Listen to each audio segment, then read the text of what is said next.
The overall goal of this procedure is to create an apparatus called a phloem sandwich, which allows for the introduction and observation of arthropods, microbes, and other organisms that inhabit phloem tissue. The provided protocol, sometimes with slight variation, has been an effective tool for researchers and educators to study bark beetles, mites, nematodes, and fungi.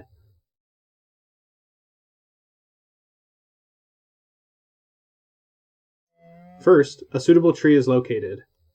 Then the bark is removed to reveal the phloem layer. Once the phloem is removed, it is brought back to the lab where it's placed between two pieces of plexiglass. Once it's sealed and tightly clamped, you're then ready to introduce the organism under study. Pine trees have a distinctive phloem layer that can be several millimeters thick. The organism under study will dictate which species of phloem is required. Here, we're in a ponderosa pine forest in northern Arizona.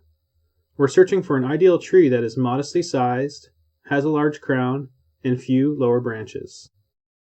Here, we've located a suitable tree. These characteristics will likely provide phloem that is thick and easier to remove because every branch must be cut around when removing the phloem.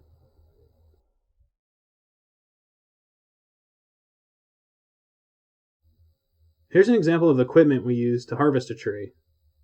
Remember, felling a tree is dangerous and should only be done by an experienced individual with the proper safety gear. Once the tree is safely on the ground, begin removing the branches.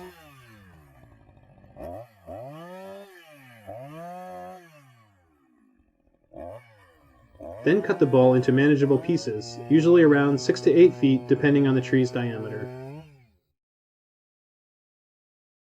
Now it's time to